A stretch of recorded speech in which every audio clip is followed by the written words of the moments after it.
एक गांव में एक बहुत पुरानी गुफा थी। उस गुफा के आसपास कोई भी जाने की हिम्मत नहीं करता था, क्योंकि गांव वालों का मानना था कि वह खूनी गुफा है। जो भी उस गुफा में जाता है वह फिर कभी लौट के वापस नहीं आता। फिर एक दिन की बात है। रामू जंगल में लकड़ियां काटने जाता है। वह लकड़ियां काट कर जंगल से वापस आ रहा होता है, तभी बहुत तेज बारिश शुरू हो जाती है। उसकी सारी कटी हुई लकड़ियां भीगने लगती हैं। अरे ये क्या? जब मैं सुबह निकला था तब तो बारिश के कोई आसार नहीं दिख रहे थे। अब अचानक ये बारिश कहाँ से शुरू हो गई? अब क्या करूं? तभी उसे एक गुफा दिखाई देती है। अरे यह तो वही खूनी गुफा है। इसमें तो जो जाता है वह कभी लौट के नहीं आता। अब मैं क्या करूं? इस गुफा में जाऊं या ना जाऊं? मेरे पास कोई दूसरा रास्ता तो है नहीं। एक काम करता हूँ, थोड़ी देर इस गुफा में रुक जाता हूँ। रामू उस गुफा के अंदर चल देता है।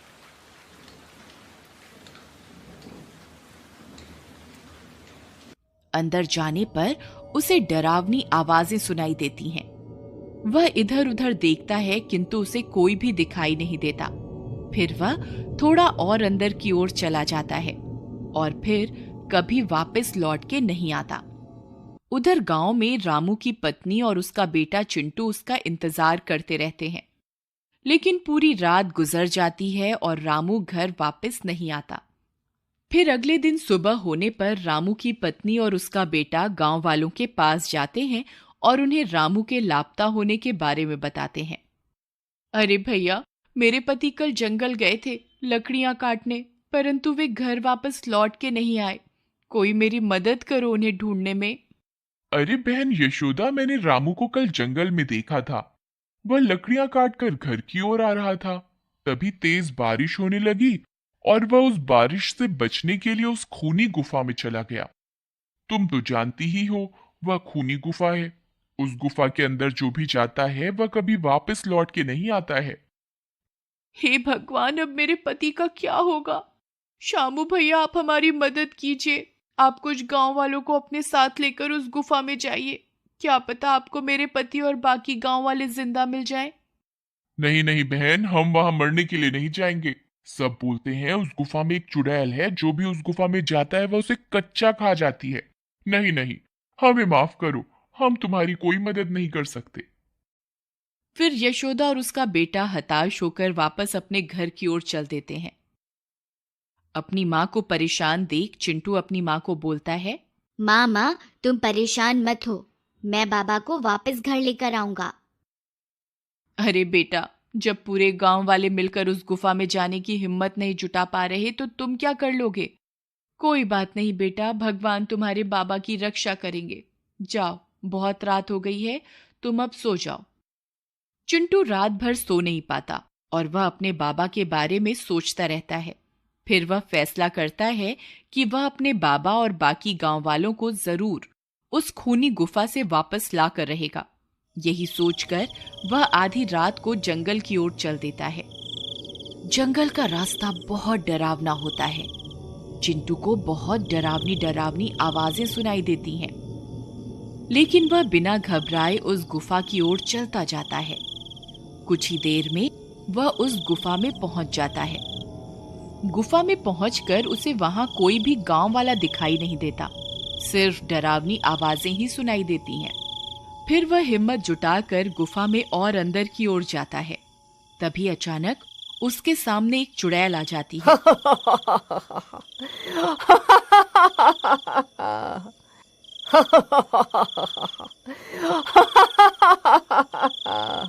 अरे ये कौन है जो इस गुफा में मरने के लिए आया है? चिंटू उस चुड़ैल को देखकर हक्का बक्का रह जाता है। डर के मारे वह कांपने लगता है। उस चुड़ैल को देखकर चिंटू की हालत खराब हो जाती है, लेकिन वह भागता नहीं है और अपनी जगह पर डटा रहता है। चुड़ैल उसे बहुत डराने की कोशिश करती है, लेकिन वह अपनी जगह पर डटा रहता है। अरे, ये तो छोटा बच्चा है, ये तो मेरे किसी काम का नहीं है। इसे यहां से कैसे भगाऊं? ये तो मेरा सारा काम चौपट करवा देगा। दूसरी तरफ चिंटू को घर में न पाकर यशोदा घबरा जाती है। हे भगवान, अब चिंटू आधी रात को कहां चला गया? कहीं वह अपने बाबा को छुड़ाने उस खूनी गुफा की ओर तो नहीं चला गया। हे भगवान, अब मैं क्या करूं? फिर वह भागती हुई शामू के घर जाती है और उससे मदद मांगती है। भैया, चिंटू घर से लापता है। वह अवश्य ही अपने बाबा को बचाने के लिए उस खूनी गुफा की ओर गया होगा। कृपा करके मेरी मदद कीजिए। फिर शामू भागकर बाकी के गांव वालों के पास मदद मांगने जाता है। अरे भाई कालिया, चिंटू भी उस खूनी गुफा की ओर चला गया है। अब हम सबको मिलकर उसकी मदद करनी चाहिए। अगर एक बच्चा अकेला आधी रात को उस जंगल में खूनी गुफा में जाने की हिम्मत दिखा सकता है तो हमें अपने आप पर शर्म करनी चाहिए। तुम सही कह रहे हो शामू। चिंटू की हिम्मत को देखकर मुझ में भी हिम्मत आ गई। चलो, हम सब उस खूनी गुफा में चलते हैं। जो होगा देखा जाएगा। यही सोचकर कुछ गांव वाले मिलकर उस खूनी गुफा की ओर जाते हैं। दूसरी तरफ वह चुड़ैल चिंटू को वहां से डरा कर भगाने की कोशिश करती रहती है, परंतु चिंटू अपनी जगह से नहीं हिलता। अरे मूर्ख बालक, क्या तुझे मुझसे डर नहीं लगता? मैं तुझे कच्चा ही खा जाऊंगी। मैं तुझे आखिरी बार बोल रही हूं, यहां से चला जा, नहीं तो अच्छा नहीं होगा। हे चुड़ैल, मैं अपने बाबा से बहुत प्यार करता हूँ। अगर वे मेरे लिए अपनी जान दे सकते हैं तो मैं उनके लिए अपनी जान देने को तैयार हूँ। मैं उन्हें लिए बगैर यहां से नहीं जाऊंगा। अब मैं तुमसे नहीं डरता। तुम्हें जो करना है कर लो। अरे यार, ये तो बहुत बहादुर है। यहां से जाने का नाम ही नहीं ले रहा। कहीं मेरी सच्चाई सबके सामने ना आ जाए। अब मैं क्या करूं? तभी सब गांव वाले हाथों में मशाल लिए वहां पहुंच जाते हैं। अरे बाप रे, यहाँ तो चुड़ैल है। अरे दैया रे दैया, भागो यहाँ से, वरना ये चुड़ैल हम सबको खा जाएगी। सभी गांव वाले बहुत डर जाते हैं।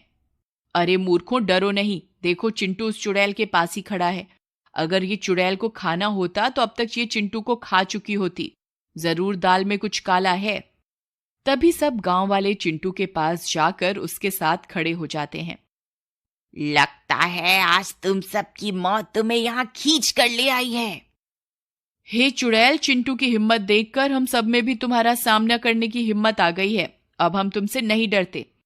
तभी सब गांव वाले हाथों में मशाल लिए चुड़ैल की तरफ बढ़ते हैं। अरे ये क्या, ये सब तो मेरी तरफ ही आ रहे हैं। अब तो मुझे यहां से भागना ही पड़ेगा। अरे देखो देखो, ये चुड़ैल तो दुम दबाकर भाग रही है। लगता है ये कोई चुड़ैल नहीं है, जरूर दाल में कुछ काला है। चलो इसका पीछा करते हैं। सब गांव वाले चुड़ैल का पीछा करते हैं। तभी चुड़ैल का पीछा करते करते गांव वाले ऐसी जगह पहुंच जाते हैं जहां उन्हें बाकी के सारे गांव वाले मिल जाते हैं। वे सारे खुदाई का काम कर रहे होते हैं। वे लोग उन गांव वालों को अपनी ओर आता देख खुश हो जाते हैं और अपनी आप बीती बताते हैं। कालिया, अरे भाई घनश्याम, तुम सब लोग यहाँ खुदाई का काम क्यों कर रहे हो? और तुम सब लोग वापस गांव क्यों नहीं आए पिछले 2 महीनों से? अरे क्या बताएं भाई कालिया, ये औरत ने चुड़ैल बनकर हमें जबरदस्ती यहाँ कैद करके रखा हुआ था और खजाने के लालच में हमसे दिन रात यहाँ खुदाई करवाती रहती थी। जब भी कोई गांव वाला हमारी तलाश में इस गुफा की ओर आता तो यह उसे डरावनी आवाजें निकालकर यहाँ से भगा देती थी और उसे अंदर नहीं आने देती थी। और जो कोई भी अंदर आ जाता था तो उसे भी कैद करके यहाँ खुदाई के काम में लगा देती थी। तब सब गांव वाले मिलकर उस चुड़ैल को पकड़ लेते हैं। मुझे माफ कर दो, मैं खजाने के लालच में तुम सबको डराती थी। मैं कोई चुड़ैल नहीं हूं। मुझे मेरी गलती का एहसास है। तुम मुझे जो भी सजा दोगे मुझे मंजूर है। कोई बात नहीं, तुम्हें तुम्हारी गलती का एहसास हो गया, यही बहुत है। मॉरल, हमें कभी भी डरना नहीं चाहिए और किसी भी भूत चुड़ैल में विश्वास नहीं करना चाहिए। ये कहानी कहीं ना कहीं अगर आपके दिल को छुए तो प्लीज लाइक जरूर कीजिएगा। Humanity should be our race, love should be our religion. Thanks for watching.